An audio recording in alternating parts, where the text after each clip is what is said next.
We are so thrilled to be closing our season tonight, celebrating the one and only Ed Roberson.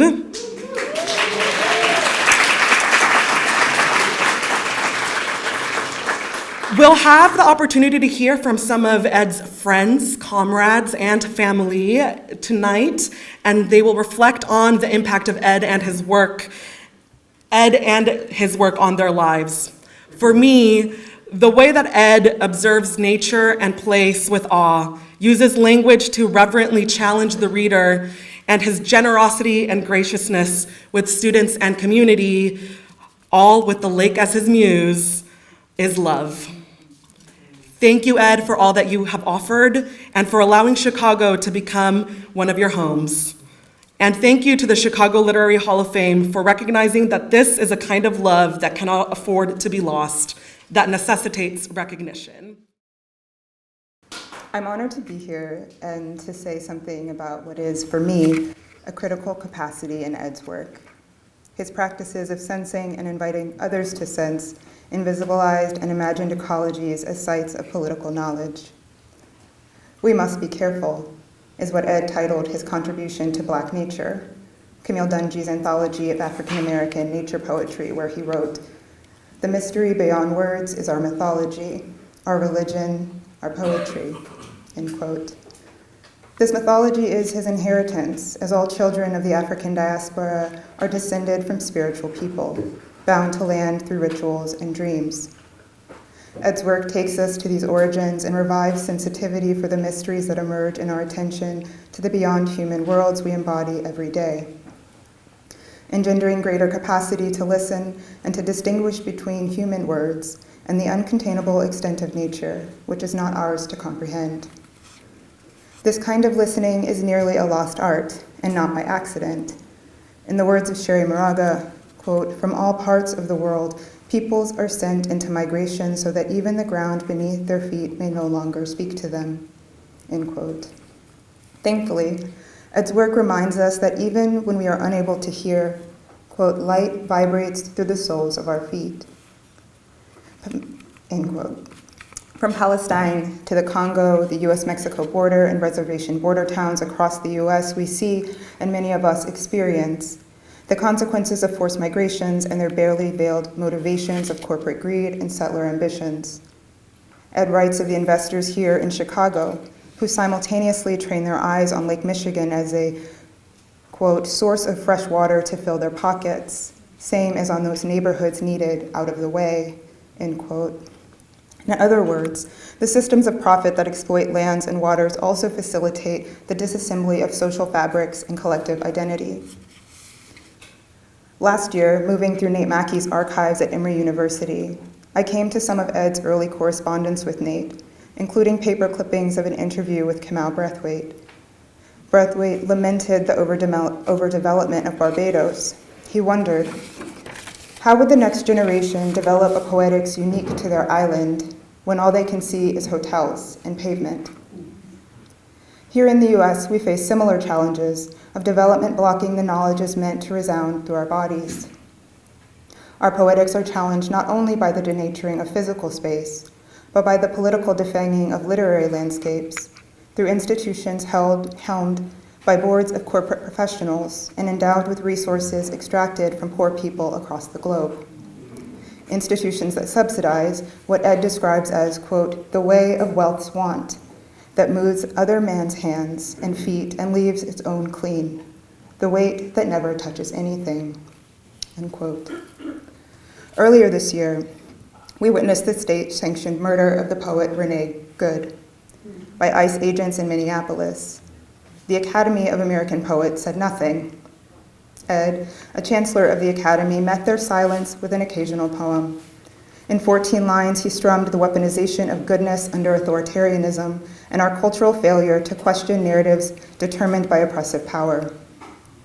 Narratives that conceal the very real possibility of us shaping a future with dignity together.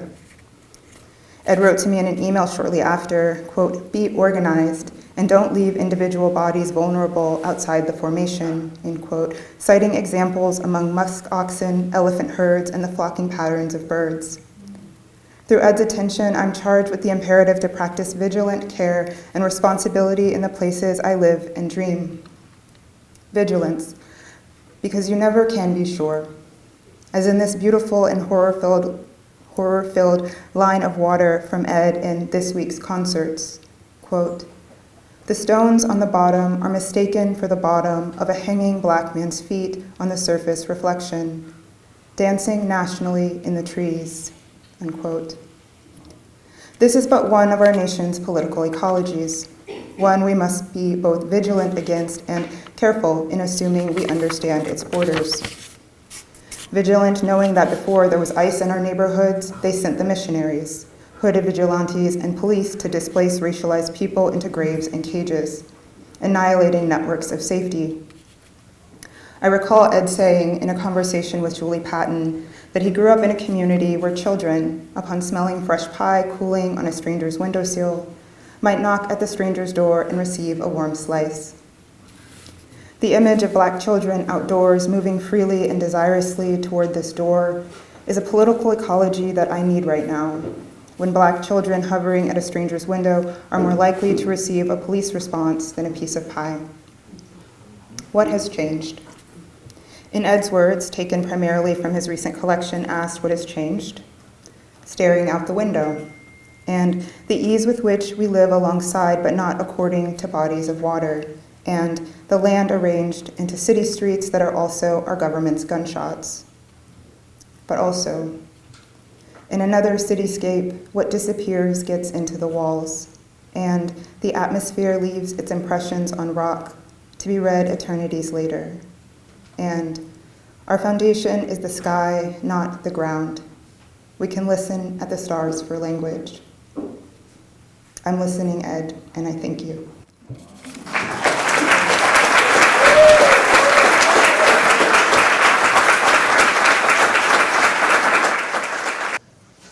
When William Butler Yeats married George Hyde Lees on October 20th, 1917, in a ceremony in London, he was, by even the most cursory account, one of the most accomplished and arguably greatest literary figures in the history of Ireland. Having revealed the Celtic twilight and its secret commonwealth of fairy and Irish legend, in a wealth of early poetry and folklore, having established a tradition of Irish drama at the Abbey Theatre, as well as fiercely defending fellow playwrights in their work from the culture warriors of his day, having conjured magical forms in his committed participation in occult societies, and having in 1914 published Responsibilities, one of the genuinely enduring books of verse in English. Yeats was 52 years old. And he was miserable. The unattainable flame of his love and longing, Maud Gonne, had once again rebuffed his request for marriage, which was followed by the same response when he asked Gonne's daughter Isolde to marry him as well. No comment on that from the podium. After George Hyde Lees accepted, Yeats spun deeper into misery. When they departed to a gloomy hotel in Sussex for their honeymoon, Yeats was despondent and anxious, desperate to win Isolde's heart, never expecting the marriage to last. Everything changed on October 27th, when George began to channel otherworldly voices through the practice of automatic writing, which was one of her talents. Yeats was enthralled. Over the course of days, then weeks, then months, the poet would rapidly attend to the instruction and knowledge that poured out to him from the astral world through George. He called these voices the communicators. And through them, Yeats revealed an esoteric system of knowledge in which converged astrology, perennialism, literary fantasy, poetic history, cosmology, and vision, with precedents that nevertheless added up to something incomparable, and from which flowed forth the entirety of the work that followed, work not merely of generational but of epochal greatness, all precipitating from the instructions of these communicators. When Ed Roberson moved to Chicago in 2005, he was a prize-winning poet, recently retired from a long career as a university administrator after a series of varied and intriguing jobs like limnologist in Alaska. I've never gotten over that one. And diver for the Pittsburgh Aqua Zoo, whose work was beloved by a cadre of poets and readers, but was otherwise obscure. One of his publishers, Ed Foster, described him as a hidden master. In the 21 years since moving to Chicago, which matches the length of time from the point of Yeats's contact with astral instruction until his death, there has been a Robersonian explosion.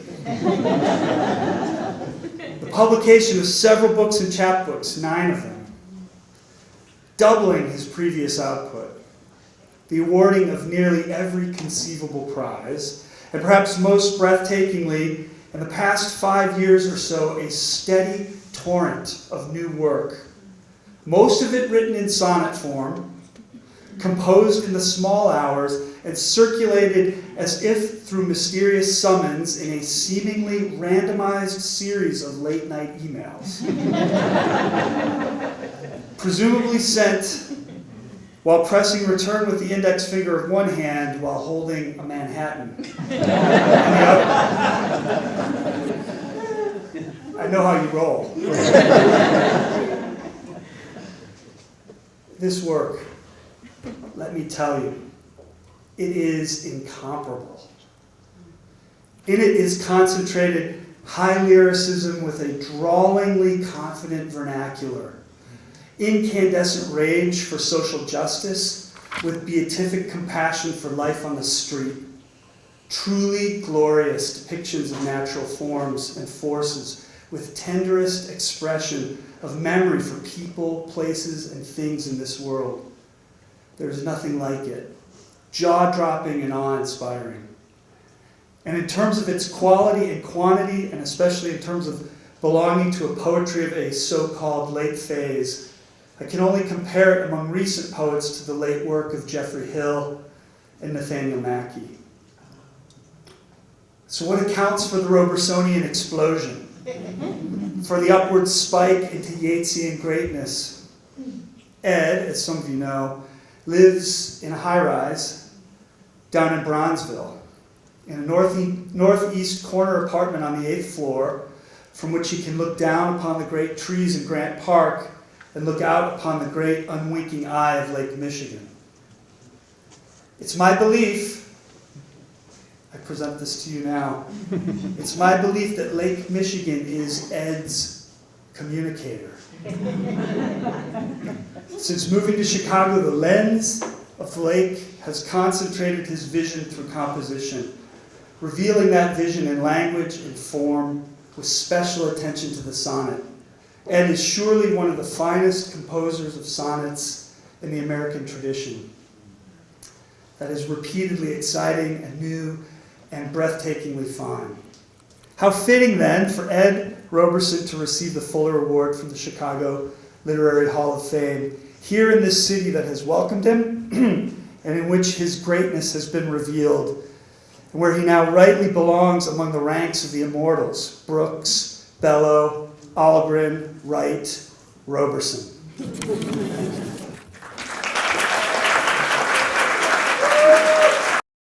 going to happen up here. It's going to happen down there. I'm going to watch the clock. Oops. I want someone to signal me. One of the things I have to say.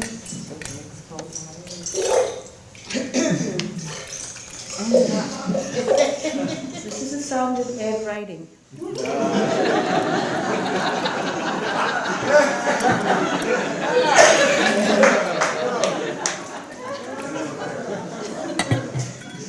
That is the sound of Ed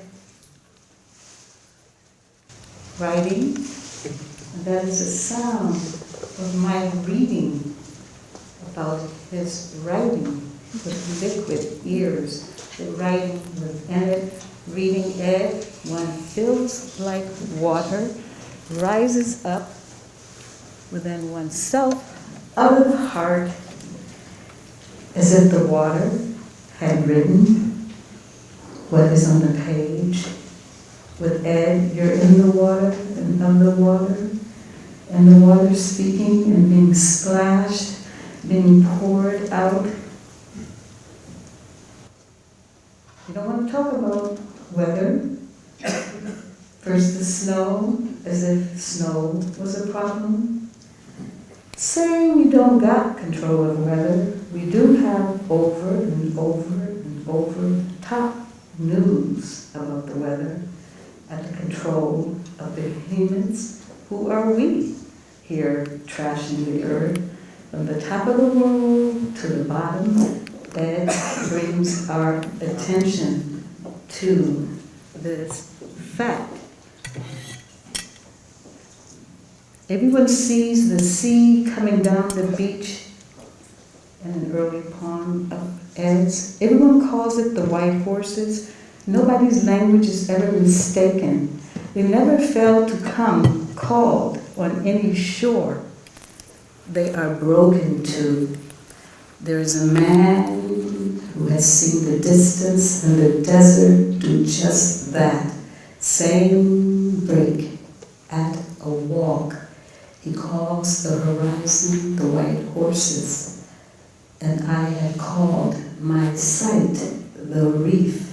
I have a theory about water, having grown up on a lake, the eeriest lake and the most shallow lake, that since Erie has such a long shoreline, and I think next to San Diego, Cleveland has the longest shoreline, a shoreline that goes all the way through to Buffalo until it drops off the escarpment that is Niagara Falls and runs away from itself, that it is very much like a sheet of paper to write on. Toni Morrison grew up in relation to the lakes and rivers of Ohio and the gravitational pull of Margaret Garner's skirts, pulling beloved out of her pen.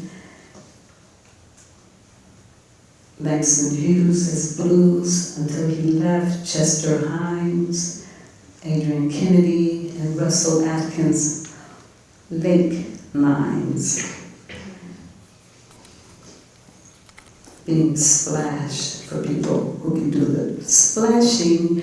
Water works, water plays hard in coming up to surface to surprise. Water in closest pronunciation. Roberson knows the alphabet of water. He stole it the way Prometheus stole fire. If we were to watch our signers here, let's watch them make water speak. Hello, hello, hello, plop, plop, plop. You can join in too. Yes, you.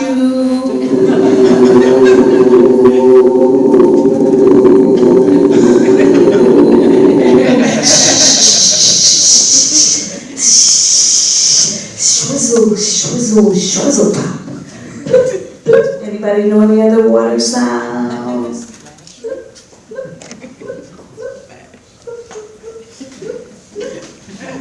Splash. Whoosh. Waves. Come on, audience. Wave. Wave.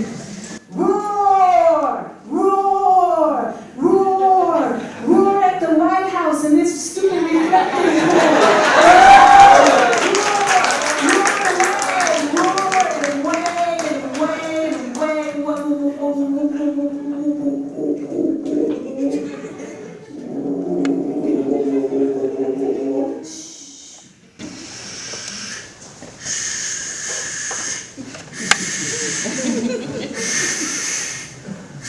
Ding, ding. I shush you not.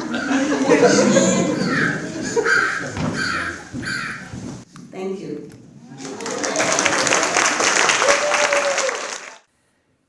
There's a man in the city who's changing things. There's a man in the city who be changing things. There's a man in the city who be changing things. And one thing he changed was me.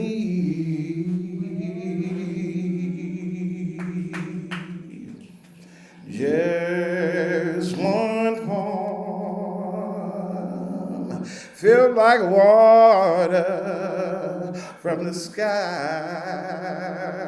Oh, just one poem felt like water coming from the sky. Oh, it got wrapped around my feet. And I swore I could fly. Oh, Lord, you know that poem from that man. You know how it changed me. Yeah. Oh, change. Change. Oh, Monday, Tuesday, Wednesday, Thursday, Friday, kind of change. Oh, change. Oh, change. Hey, change. Ooh, we change.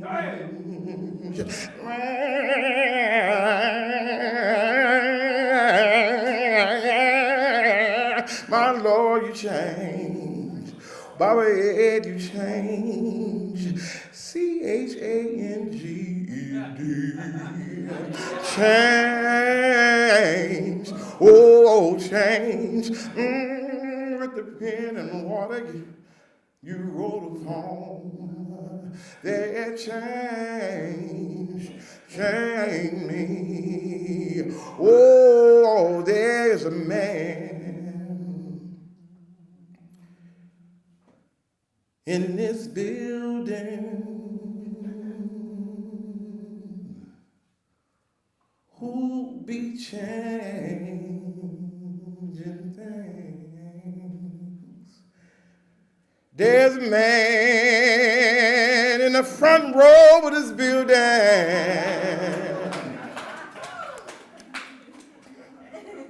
Oh, Lord, he be changing things. And just in case y'all ain't figured it out yet, there's a man in this building sitting in the front row next to a lady in white who be changing things. Whoa, and right now in this building, there's a whole bunch of things him change.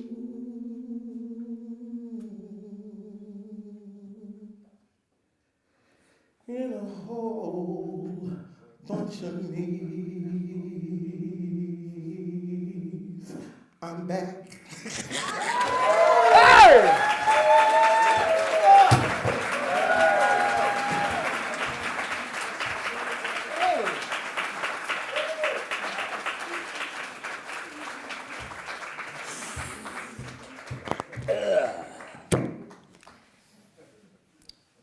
next person on the mic would be Lena Roberson.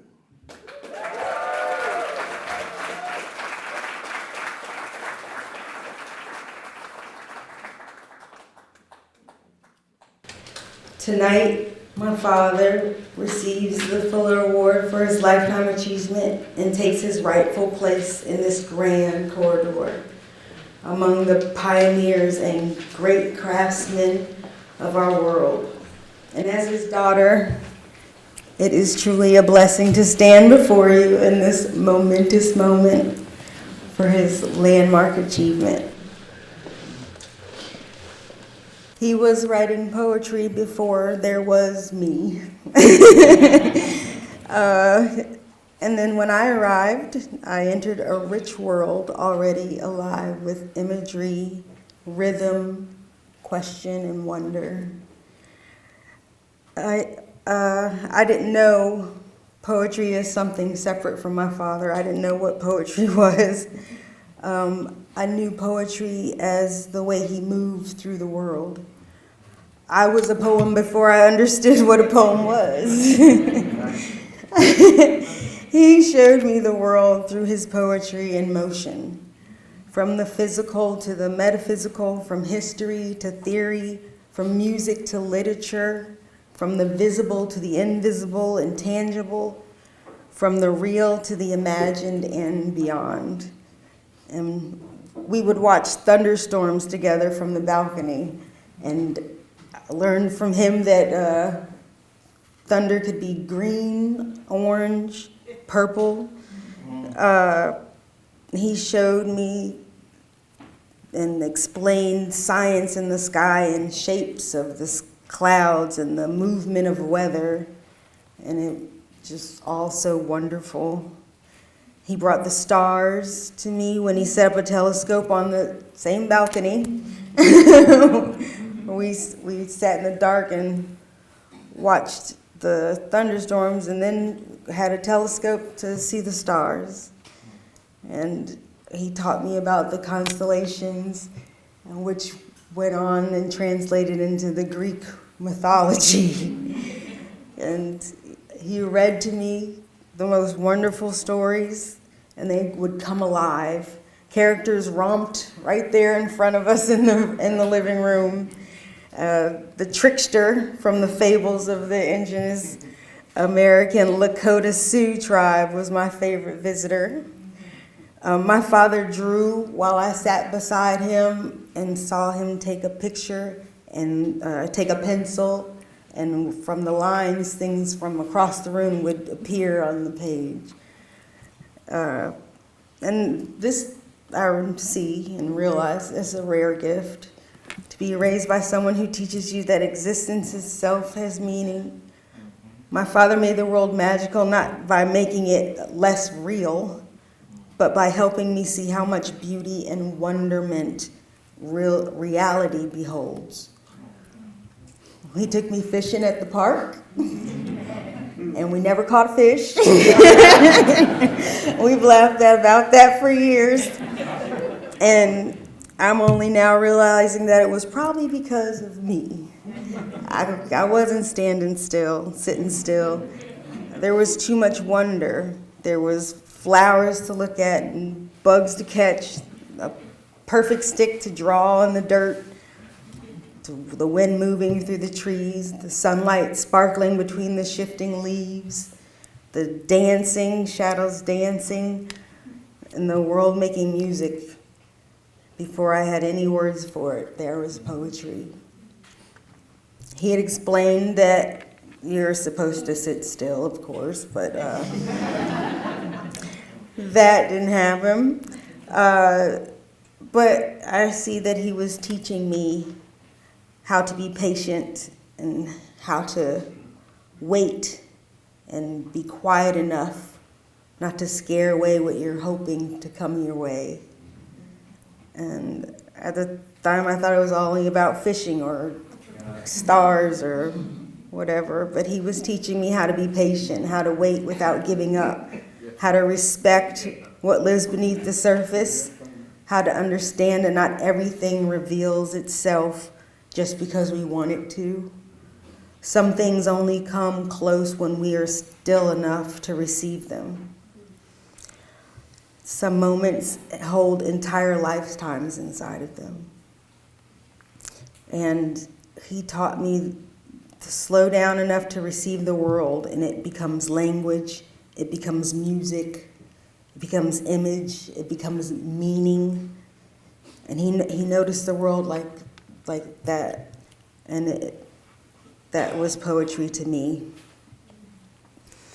He taught me just for myself being different, being a different person, and stopping to look further and deeper. And that was not a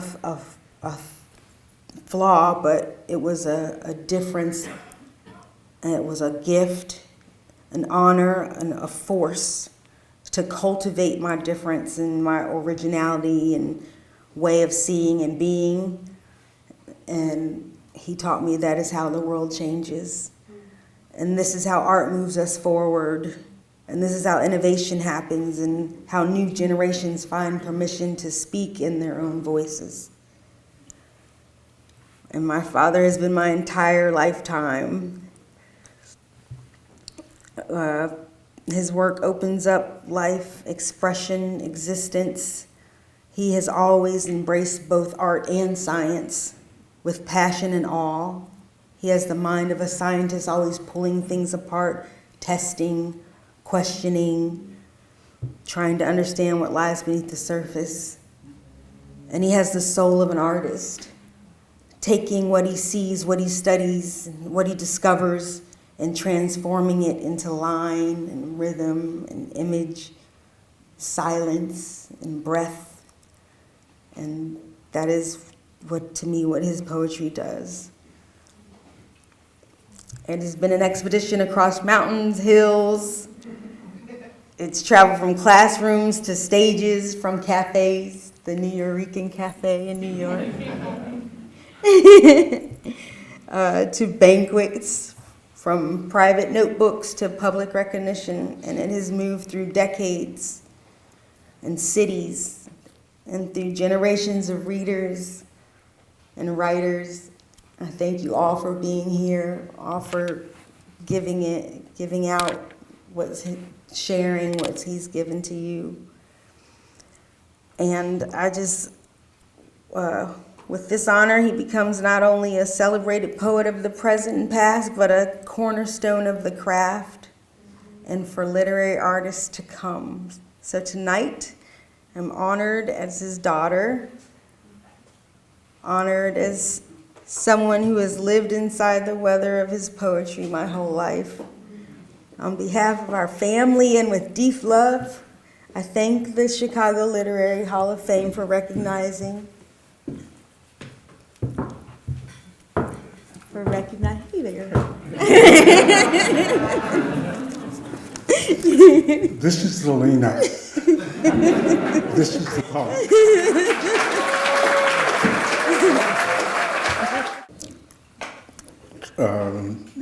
Stay home dad taking care of this little body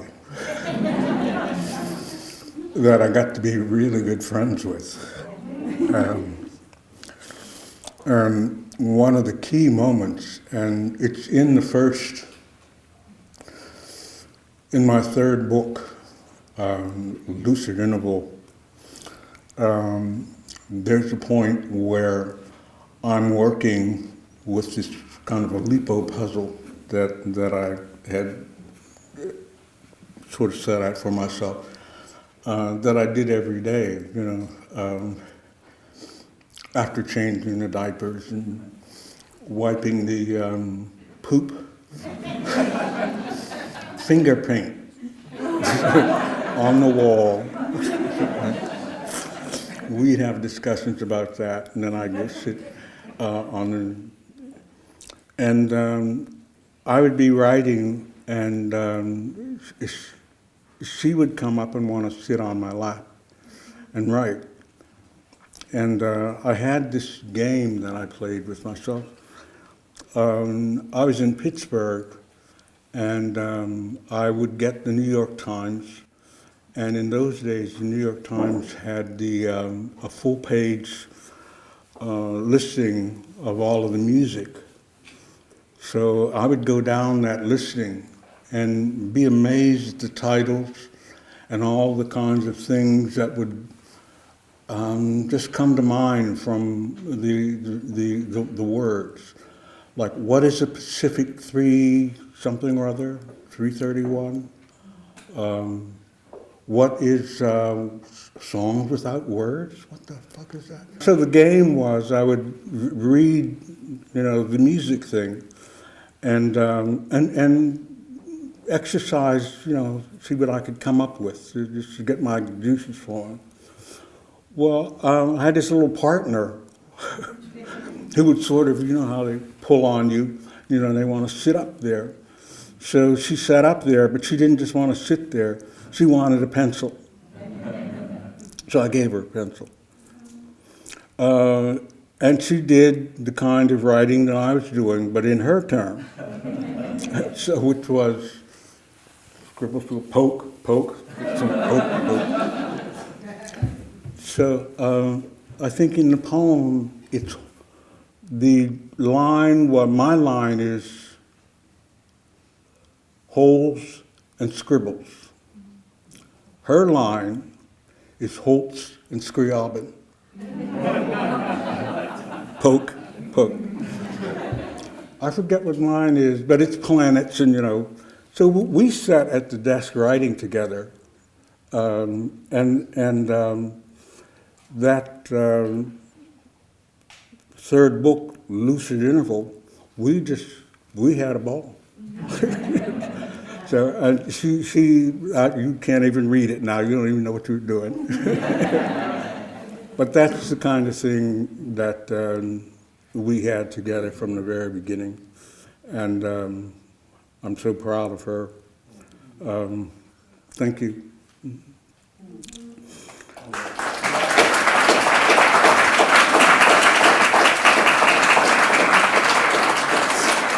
There are so many people that could be thanked for me getting this award, and I'd keep you here all night trying to list all of the people that have been such help. And I'm really thankful to them. But then when Don said I was going to have to say a thank you or a response, and that I was giving a response to my own daughter, I had to think about, well, who am I going to put in this thing? And it's everybody. It's everybody.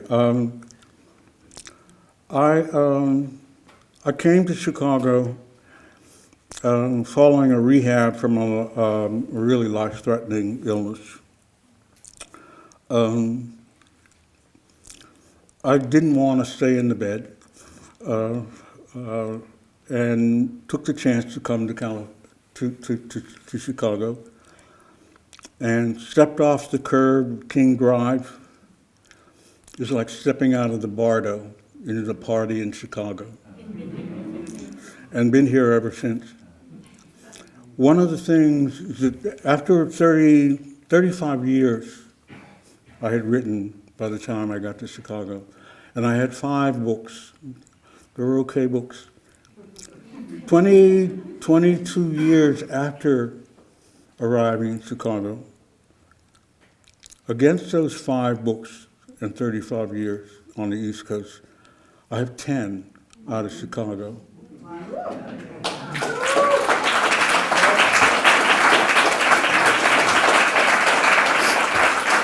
So we want to talk about thanks, folks. Here's where we begin, okay? One of the things about coming to Chicago is that the welcome. And it wasn't the kind of, kind of a ceremonial welcome. It was like, what you doing? Oh, let me see that. There was that kind of get into it that was so comfortable, So that there wasn't these years in Chicago, I can honestly tell you, I worked my ass off on these poems. I really went back and redid my whole education, restudied everything I'd ever learned here in Chicago, just brought it back here in Chicago, and ran it through again. And this time, I had folks to do it with. Back in Pittsburgh in the 60s when I was a student, you put your hand up in the back of the class and nobody knew your hand went up. Here, what you doing? Hey Ed, hit send. So when you say welcome, it's not like any other welcome you would get or you would anywhere else. And I've been in a lot of places in the world. And one of the things that it's shown me is that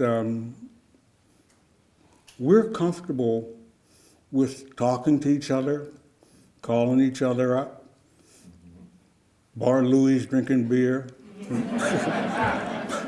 which pizza place, we're comfortable with that. And all that shit goes into the poems,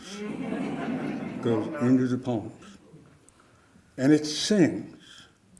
And that's the beauty of this place, you see. So, like I say, I've been in a lot of places, but it's not like here. You would like it to be, the rest of the world to be like this, but we, what I got out of the bar though and stepped into in Chicago it's all right.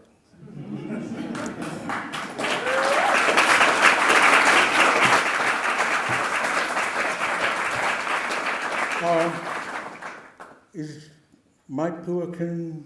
Yeah, Mike. Yeah. Mark Turcon? Mark? Yeah, okay. Can I have my... If you don't mind, I want to read, this is straight off the desk.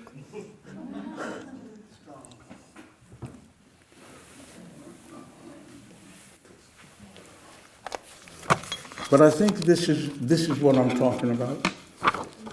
I got an invitation to give a lecture at CUNY at the end of the year, and I was working on topoi and place and Chicago. But we had gone to a reading with it was Natalie Diaz gave a reading, and Mark gave a bunch of us students and okay, here it is. Gave us a ride back to the station, and he was telling stories about growing up, and I was listening to the way he used certain words in a way that made me want to say the thing that I've always felt.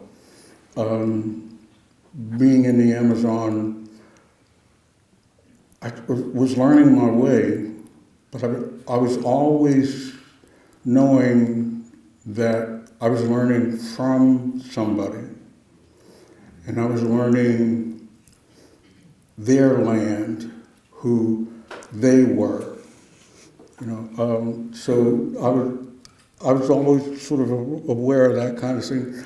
And Mark was just telling us about moving from place to place. But listen to how he uses these words in this poem. The early German settlers in the West used the word hole to mean valley. Jackson Hole. Okay. Back home in Pittsburgh, we have not holes, we have hollers.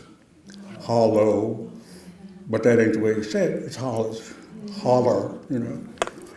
And those senses of the land we share. And I think what I wanted to do in this poem is to kind of make people see how much you innocently share and enjoy. So here's this crazy ass poem.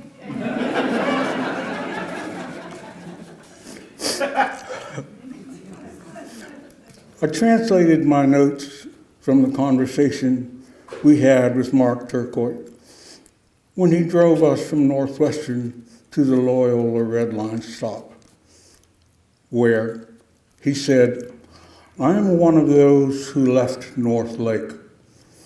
We covered our cousins down to come ashore, just north of the stinking onion fields before they drained up to Chicago." What he meant, north, lake was Slave Lake, Canada. Our cousins are where we were then centuries. The area around Superior down to Wisconsin that comes up to Chicago.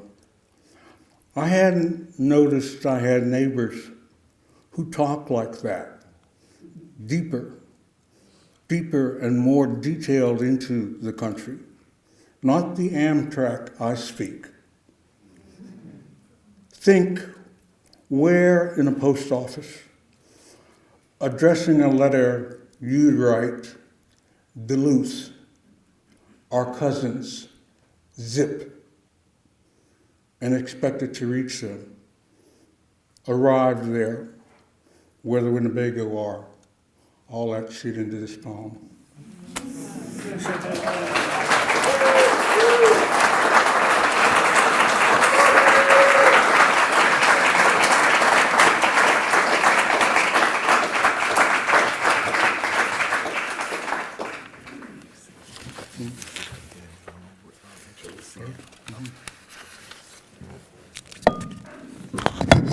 One more time, y'all, for about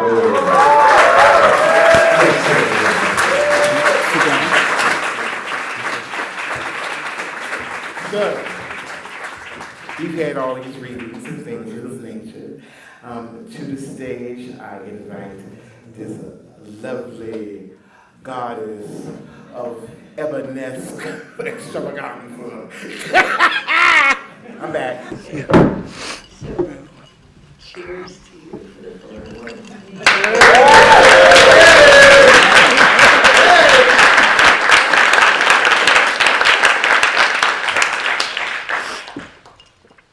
Well made.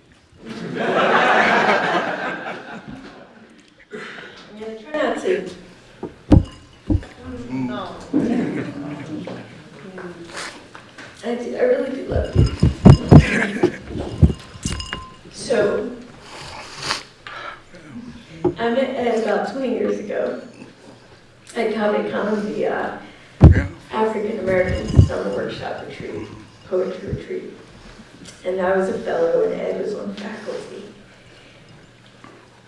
And something that I noticed about Ed is how he sees people, how he sees poets, and builds community out of babies, out of little poet babies and the grown folk. And you know, he'll talk about Nate Mackey, but then he'll pull in a 30-year-old's work who's, you know, finishing up their MFA. He builds glorious intergenerational community.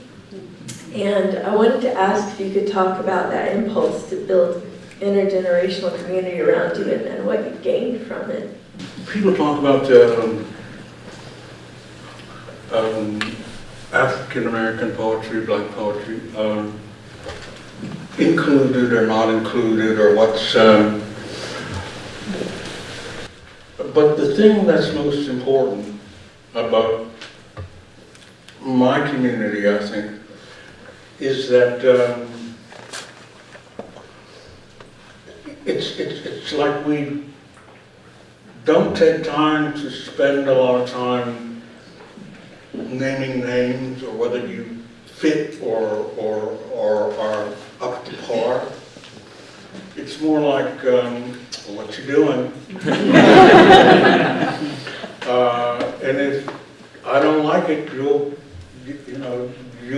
feel it. I mean, it's no,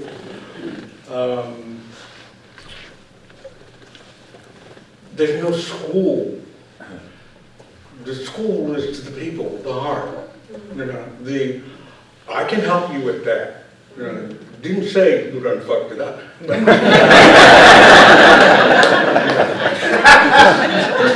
This is people. That's a real school. That's a real school. So that's what I picked up in Chicago. Cavity Conham is right at this moment having back home in Pittsburgh is having their 40th anniversary. So here's the Pittsburgh guy in Chicago, right? But it's the kind of thing where somebody's going to call Dante. You know, I saw CM and then you know, that kind of thing. Now, that's the kind of community that passes information. I saw CM and them up on the stage. But also, when you're writing something or when you're thinking about something, this is what CM and Ed are thinking. This is what they're doing. I'm in communication. My work, my writing, my thinking is in communication with these other black folks. I got that in Cavity Conham. And when I stepped off the curb here in Chicago, it was right there.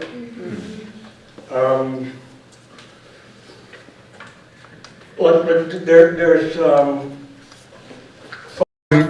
5 books against 10 books, and 35 years against 20. What does that have to say about the input? Well, what it has to say about the input is that I had company.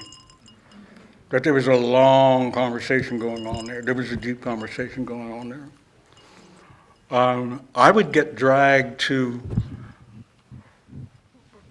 somebody would say, we're having a reading, come on, and I'd go, you know. I think it was Dan Gotson and,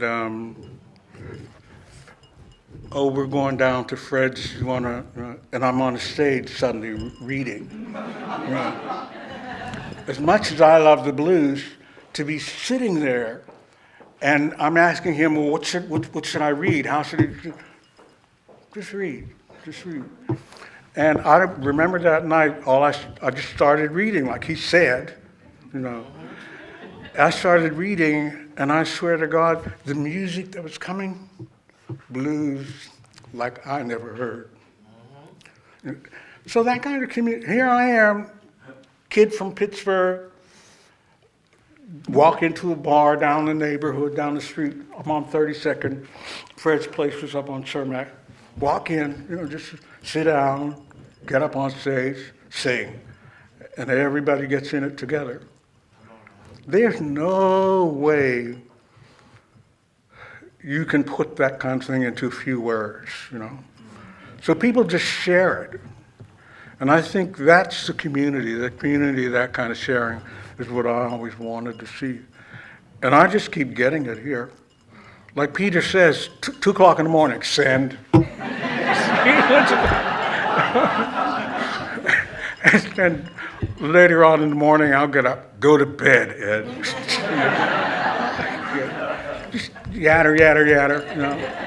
But in the meantime, I'm getting information about that is a good sonnet, this fucked.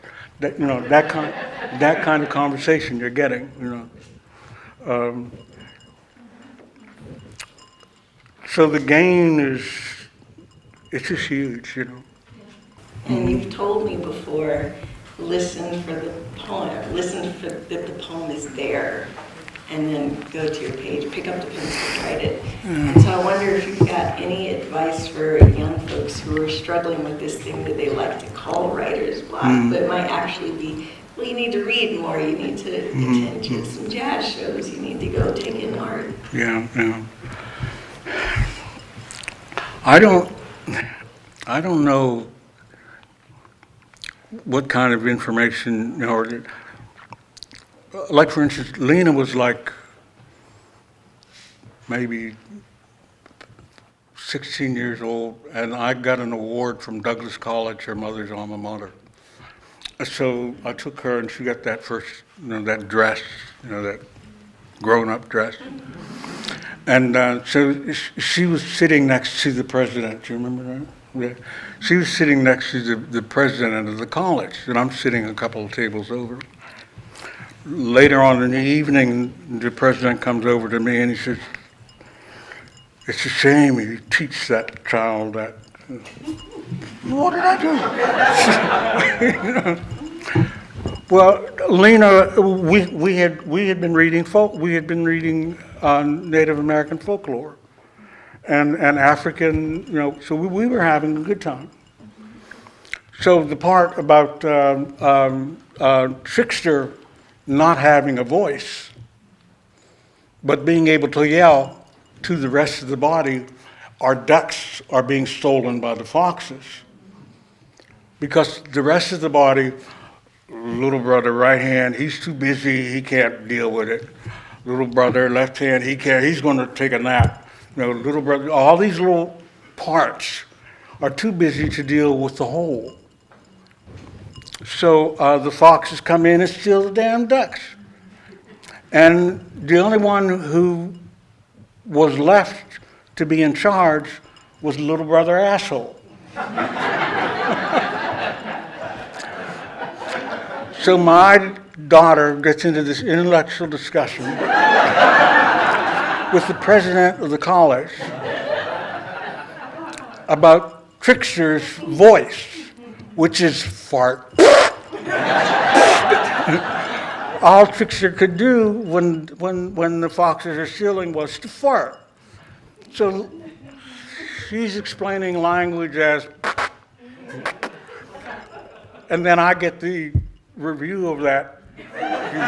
You shouldn't teach the young ones that, well, whatever, I told her, and she bust out like, it was fun.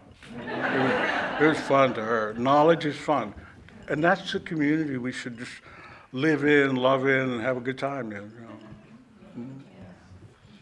You mentioned to me at one point that you were able to feel a particular freedom by not being a, let's say, popular poet. Yeah, right? yeah. And I wonder if you could talk about that freedom and what you did with it over the years. Yeah. And any of you who want to follow that, Tyrone Williams talks about it.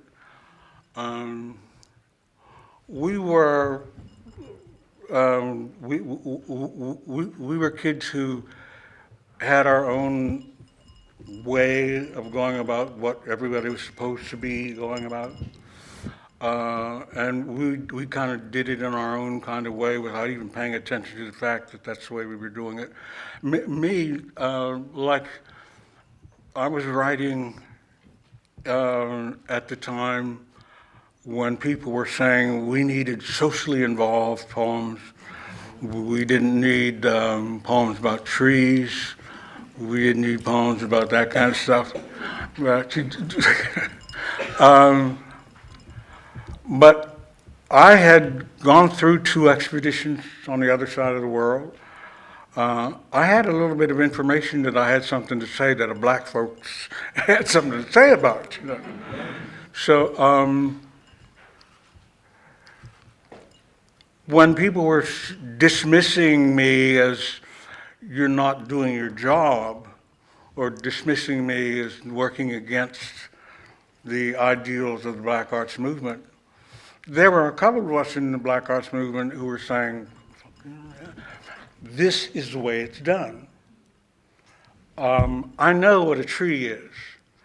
So you get folks like Ross Gay, who writes about that fig tree in Philadelphia. You see? So there were folks who were doing that kind of stuff. So that kind of dismissal by parts of your community, don't get upset by it. Them folks need to know what you know is the way Ross Gay goes at it. Mm-hmm. Go out there and grow some shit. Don't. That's Ross, isn't it? That's Ross, yeah. Mm-hmm. That's Ross. Mm-hmm. So. Yeah.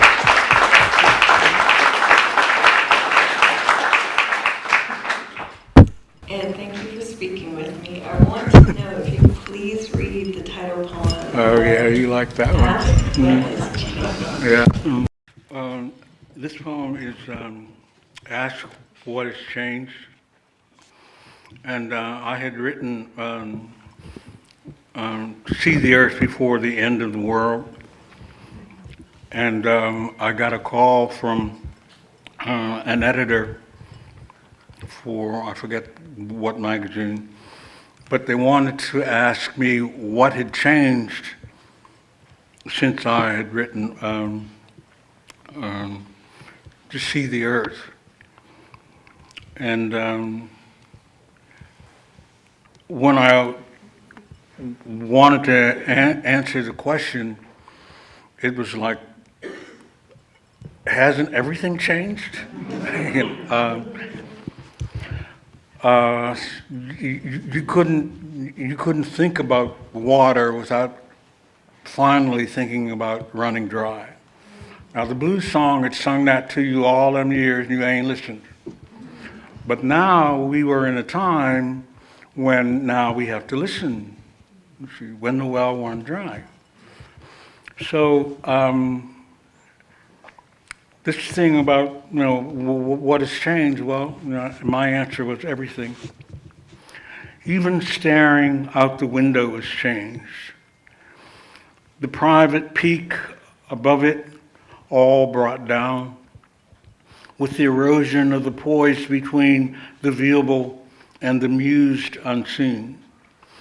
Dissolution, so nearly changeless as not to appear, is shifting the sands inside from what we watched. No more the stately stage, the self-dramatic plays out on outside. The silent portent now allowed alert to things changing the light, a darkness. Not the normal individual mortality, but as if the epical heartbeat of larger elements, the seas, the air, had mutated, become chimera, grown wing, and routed ancestral time. Even staring out the window, the timeless is gone.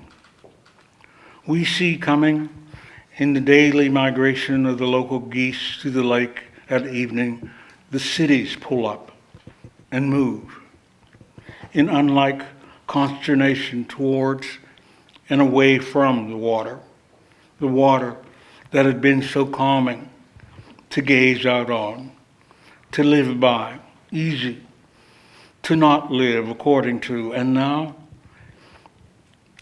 that seas are adding themselves into land, horizons look ominously clearer, larger, the arrivant out of them faster and clearer. Now, you see, the view is turned on us to frame human agency, become transparent, light as air before the picture blackens, as a consequence of our seeing too much of it as only us to use and them use up. The eye is not filled with the seeing, with only seeing, but with understanding the sight.